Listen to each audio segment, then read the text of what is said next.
What's going on, friends? Welcome back to another New World video. Today I wanted to talk about the PvP servers in New World Aeternum. I've been playing on this PvP server for a few days now, and in case you're wondering, PvP server? Baggins, what do you mean? I'll put a link to a video up in the top right. Effectively, every 3-4 months, there's going to be a new seasonal server with a special set of rules. And this special server that we're playing on right now, it's called Lupus. It's an EU server, has PvP always on. Along with that, they added in some special materials, so you can take like wood or rawhide or stone, turn it into this stuff called ethereal dust. And then with your ethereal dust, you can turn it into animus, and when you pop open the animus, you get a big chunk of XP, and if you're lucky, you'll get a recipe to make a powerful weapon. And it's those powerful weapons in particular that I wanted to talk about in today's video. So here's the animus, and then we get some XP, and sometimes you get a recipe for a weapon, and here's some that we've received earlier. So you can go along, you can see that we have CRESCENT'S wave. It's kind of like an artifact effectively. It's like a really super powerful weapon. There's a warhammer over here called the YEETERSON'S warhammer. We've got the SCRAMBLE'S assassination.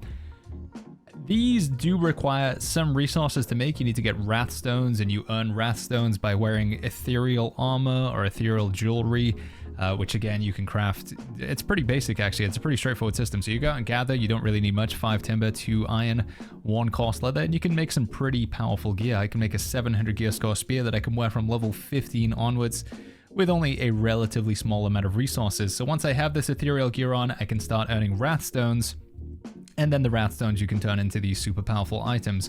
Now there is the chance that these do drop on death. They have like this sort of hardcore aspect to it, so any of the special PvP items that you make on the server, like I say, you can lose them if you die to another player or even to AI. But some of these weapons are particularly, like, they are very, very powerful. Also, you have 20% more damage when you make these weapons, and you take less damage when you make the armor as well. So it is in your benefit to make some of this armor and make the weapons if you are interested in PvPing with other players. But specific with the Conqueror's weapons, I do believe some are more fun and more powerful than others. So what we're going to do in today's video is we're going to go over each one of the Conqueror's weapons and show you guys what they do, and I'm going to talk about, you know, whether I think they're worth making or not. So if you're interested, you'll just scrub along in the, like at the bottom of the video to see which weapons. If you're interested in the greatsword, go to the greatsword section. There are a couple of different greatswords. You have this LETHARGIC Infliction or Inflection or whatever the heck it's called, and you have the CRESCENT'S wave as well, so you might need to scrub through a little bit, you know, within each section to find it. But yeah, let's talk about the Conqueror's weapons, which ones are good, which ones are bad, and you know, whether it's interesting enough, whether you guys like the look of them and it's worth making a character on the PvP server to try these out. So first up, let's talk about the bow. We have Contagious Infection. We also have this Evasive Corruption. We'll get to these things later. There's like some that are set bonuses. So you have the Evasive Corruption Musket, Evasive Corruption Bow. I think the Hatchet and the Blunderbuss also have this as well. We'll talk about that later on, but let's talk about the exciting weapons first, because I don't think these are particularly that exciting. The bow makes it so that when you shoot a poison arrow, a poison shot, the actual ability, if it hits a player, it will spawn like a vortex and pull people in. So it's basically gravity well from the great axe, but on a bow, and then it spawns a poison cloud afterwards. It's actually really strong. We couldn't check out the damage of the poison cloud because when we were doing the duels, every time the poison cloud spawned, it would cancel the duel, because I think it counts as a hostile AI or something. But I do believe there's maybe some value to be had with this bow here, especially if you like to play in big fights. You want to clump up people with the bow and then have your fire staff player like instantly do a pillar of fire or something. It's basically just having like a super long range gravity well, and that does sound pretty broken. So bow, definitely worth making. I think bow in general is maybe not that good compared to some other weapons unless you're a really high skill player. While we're here, we may as well talk about the musket as well. The musket is interesting. You inflict exhaust in the enemy if you shoot them in the head, so a headshot makes the stamina regen slower, but if you shoot them in the leg, and we did check, it does specifically have to be the leg. If you shoot them in the torso, it doesn't count. Whenever they receive a leg shot, every time they dodge for the next 3 seconds, they take 10% of their maximum health. So yeah, you're basically trying to impair someone's movement. They have to stand still, but obviously if they're standing still, you're going to shoot them more with the musket, so then they try and dodge, but then they take damage anyway. They probably take less damage than they would from another musket shot, but It's kind of fun if you like this idea of slowing down your opponent and stopping them from running away from you, or stopping them from like quickly engaging.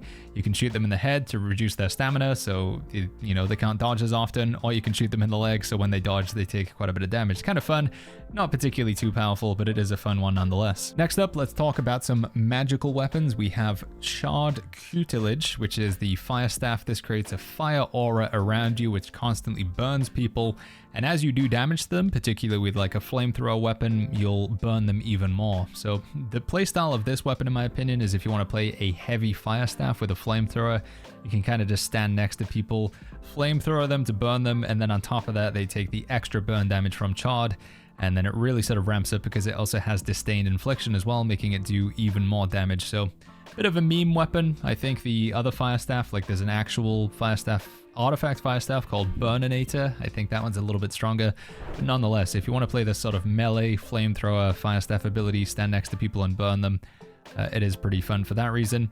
We also have the Ice Gauntlet. This one is a bit more of a support kind of weapon. It says you and your allies take less fire damage, basically. So anybody that's within 8.5 meters of you takes less fire damage, and your ice attacks do more damage, basically. The base damage of ice attacks is increased by 20%, and then you also apply a slow on top of the normal slow that Ice Gauntlet would do. So it basically does everything an Ice Gauntlet would normally do. It's like extra slow, extra damage, and it gives you fire damage absorption. So pretty good counter to the fire staff, I guess. Not particularly exciting, but interesting enough that you might want to consider making it, especially if you're going against a lot of fire staffs. Then we have the two life staffs over here. This one is just crazy strong. It just does everything a life staff does, but even better. So your outgoing healing is increased by 35%. As long as you're not affected by a heal over time. So if you have a life staff and you do like an orb of protection or a beacon and you stand inside of it, you won't be healing as much. But as soon as you're not healing yourself, your healing massively ramps up. 35% is a huge increase in healing. On top of that, you also have this aura that's always sort of spinning around you. It turns out it has a pretty long range. It's about 10 meters, and it just heals anybody inside it. It's not that big of a heal, although when I was testing it out, I didn't have too many points in focus. But yeah, if you want to play life staff and you want to really focus on healing, this thing is crazy good. It's just like it does a lot of healing. And then on top of that, your light attacks also increase your teammates' stamina and mana regen. If you're playing healer on the PvP server, this is just really strong.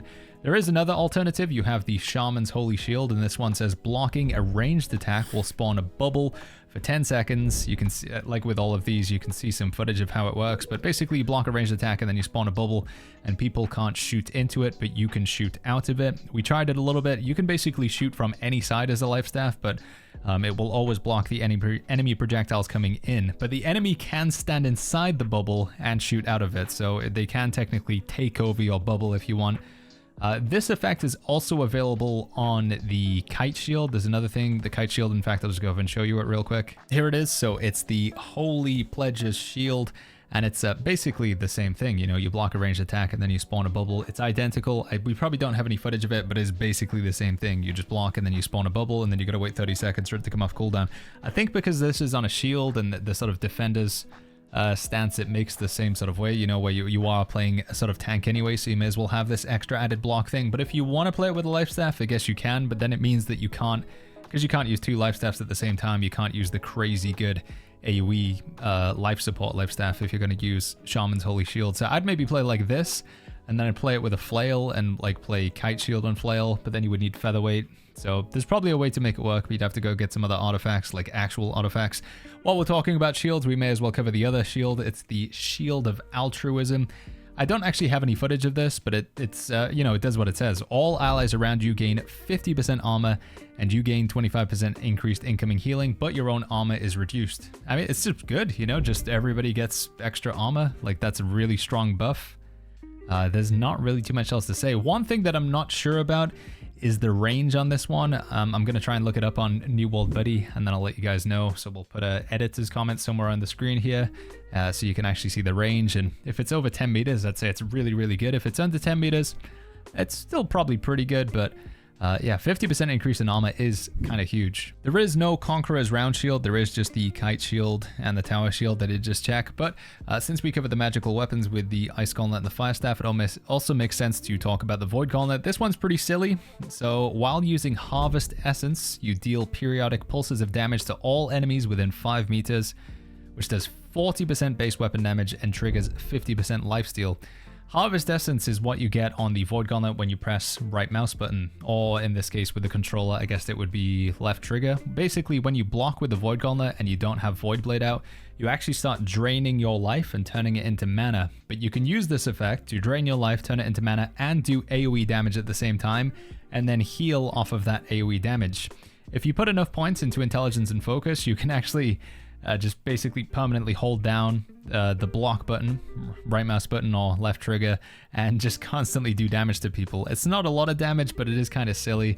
I think it's a fun one if you just want to walk around people and drain your life and drain theirs at the same time. But if they actually start attacking you, you are probably going to lose the fight. Finally, the last weapon you can make on the Arcana Station, provided you get the recipe, is Flailing Shenanigan. I don't actually have any footage of this working, but it is pretty straightforward. Attacks inflict 5% incoming healing and 255% outgoing healing disease. So basically you make people heal themselves for less and heal other people for less. And then you can attack a blocking target to consume a stack of the disease, which does damage for each consumed stack. And you can put up to 5 of them on them. So you can have, what is that, 5 times 3, 150% weapon damage. It's pretty underwhelming, it's got to be said. The anti-healing, it is a strong anti-healing effect. But just not too exciting. So yeah, sorry, I don't have any footage of it, but I think even if we did have footage, it probably wouldn't be that exciting, but that's what it does. If you want to make it, I don't think you should, but if you want to make it, it's good for reducing healing on players, I guess, and that's about it. Moving over to some weapons that are a bit more fun and a bit more powerful, we have the Embiggening. This is a spear that makes your character grow in size for every attack you use, but it then does turn that they shrink down pretty quickly. So I think what this does is effectively make the hitbox of all of your abilities slightly bigger, so you can use Cyclone and it'll hit people quite far away. It also has the effect on Keen Vault Kick that it makes the Vault Kick extra kicky and knocks down targets. And it turns out what this means is when you hit somebody with Vault Kick, they go flying back and then they land on the ground. In my opinion, this is a little bit counterintuitive to what you want Spear to do, because usually you Vault Kick them, which stuns them, and then you can follow up with like a sweep or you can do some damage or something. But because you've kicked them away and it's a melee weapon, you now need to get closer again to do damage. So I guess this could be pretty good if you're playing it with Bow, or if you're just trying to peel for your healer. You know, you're trying to keep people away from your healer. You want to kick them away and push them away with Cyclone and knock them down with Sweep. But yeah, it's a bit of a silly one. I haven't really found a good way to use this yet, but yeah, your character grows in size and you kick people away. That's basically the gimmick with this spear here. Oh, you also get extra crit damage as well. Then we have Unfettered Agility. This is a one-handed sword. This is if you want to make some plays, you know, you want to be a bit of a 1v1 champion or even 1v2.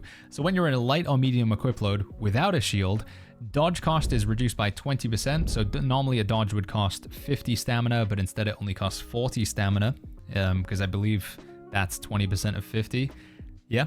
And the first dodge within 1 second after hitting a target. So you have to basically hit somebody and then you get a reduced dodge. And then you can hit somebody and then a reduced dodge. Also, dodging a melee attack grants 20% haste for 2 seconds and 50% slash damage and power for your next attack within 2 seconds. However, you always take 20% more damage. I tried playing around with this sword for a little bit. You'll see some footage here.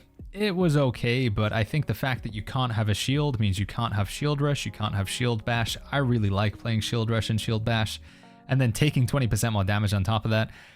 It just didn't really seem that good. So yeah, maybe somebody who's really good at like dodging at the right time could take a good advantage of this, but I think compared to a lot of the other weapons, this kind of just feels weaker than a normal sword paired with a shield. Another weapon that I found a little bit difficult to get the hang of is the Scrambler's Assassination. So it says you gain 15% haste when facing a target within 12 meters. And 12 meters, for those of you not aware, if I just ping the ground, that's roughly about from here to the stairs. So as long as somebody's within that distance to you, you will move a little bit faster. We read the rest of the criteria here. And again, we'll have some footage playing on the screen.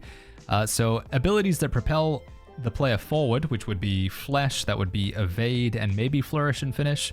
They gain increased movement distance when facing an enemy, and at 200 dex, the distance is increased. So this is a really good one if you want to just chase down people effectively. You would play some sort of build that would be flesh, evade, and I think maybe even flourish and finish. I would need to check if this actually counts as it. But again, it's just a bit of a weird one, because I think if you're going super aggressive, you're probably better off playing Hatchet or Greatsword or something. But nonetheless, if you do really want to chase down people and go very fast, you just look at them. It's kind of like having the ultimate that you get on the Great Axe called Bloodlust, where you move faster when somebody's within 14 meters, and it's the same thing here, but it's on a Rapier. So again, I don't know if it's really that much better than just something like Finisher, for example, the Artifact Rapier. But you can see some footage and, you know, determine whether it looks fun to you. Now, moving on to the weapons that I think are really fun and very powerful, we have the Combustion Hatchet. This one is basically a throwing hatchet where you do 1, 2, 3 throws, and then on the 4th throw, it explodes and does a lot of damage. It's kind of like Bolt Caster, where you have to land 3 arrows, and then the 4th one does a bolt of lightning. But instead, the 4th one does an explosion for 250% weapon damage. That's pretty powerful, actually. If we compare that to how hard a hatchet normally hits, we hover over the hatchet in the skill tree here. You can see a light attack does 100% weapon damage, and then 105, and then 120, and a charged heavy does 160. So this is the equivalent of doing a light attack and a charged heavy attack rolled into one. That would be 260% weapon damage, and this does 250. So yeah, it's like hitting a light attack and a heavy attack on a bunch of players in an AoE. It's very strong, but obviously it does require that you continuously hit like one player over and over. You can't do one hatchet at a player on the right, and then one hatchet and the player on the left, and one hatchet and the player in the middle. They have to all be on the same player. 3 hatchets on them, and then the 4th one explodes.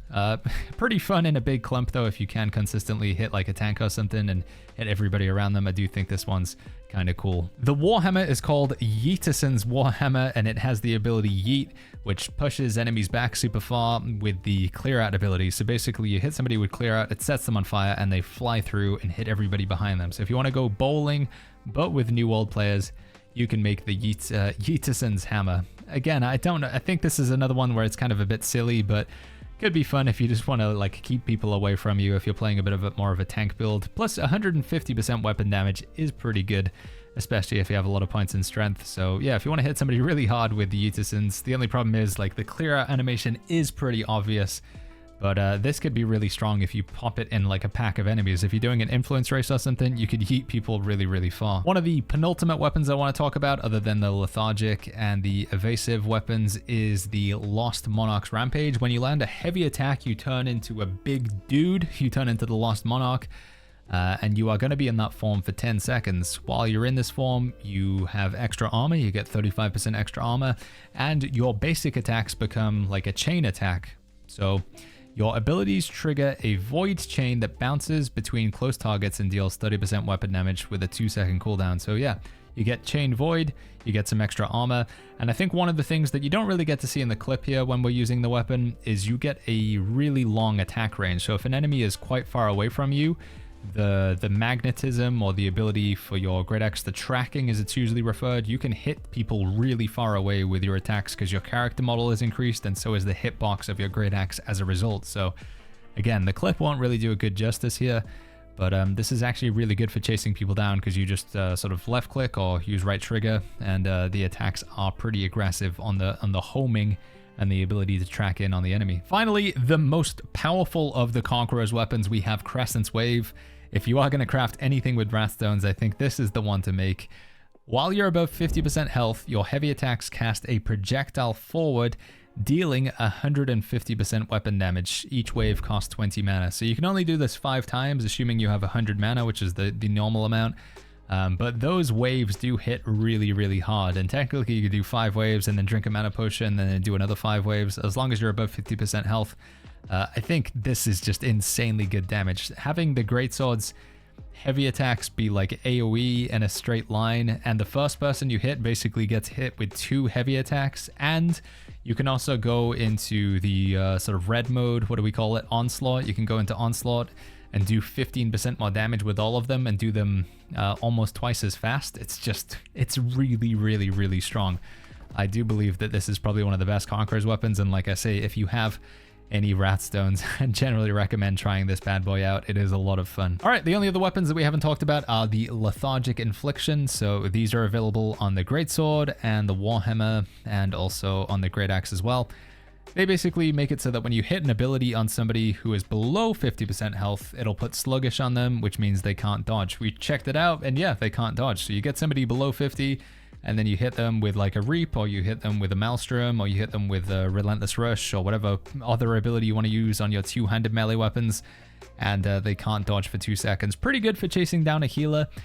They can get out of this effect by attacking you though, so it says if they hit a target, then it removes sluggish. So yeah, for a healer who's unlikely to be attacking you, they just want to run away, it's good for chasing them down. But yeah, they can just attack you and then they can dodge straight away, so I don't really know if this is that exciting compared to most of the other weapons. I think there's a pretty easy counterplay to it. Finally, we do have the Evasive Corruption Set. This is available on all of the ranged weapons, to my understanding. It's also available in the Spear as well. I guess it's probably like all of the dexterity weapons, as far as I can tell. When dodging through an enemy melee attack, trigger a ball of corruption that explodes, dealing 60% damage to all targets, and then your next hit gets a 30% empower. So pretty good if you're in a sort of clump or you're playing against multiple people. The explosion damage is okay, but it doesn't seem to be too impressive. Again, I don't know if I would want to run this over any of the unique weapons, but there might be some sort of cool play here. Every time that explosion happens, it'll give you some heart rune charge, and a 30% empower is not bad. So yeah, if you're pretty good at timing your dodges, you could maybe use this with like Shirking Energy and Tumbler's Feet Wraps and stuff, and a bunch of other shirking procs. Basically play a shirking build and get some value out of these, but they just don't seem too exciting. Honestly, of all the weapons, this is like the thing that I could most likely see coming to the live servers, because I just don't even think it's really that broken. This could just be an artifact on normal New World right now, and I don't think anyone would particularly bat an eyelid. All right, friends, and that will do it for all of the Conqueror's weapons in New World Aeternum Season 7. Maybe Amazon will add more halfway through this season. I mean, we've got 107 days to go.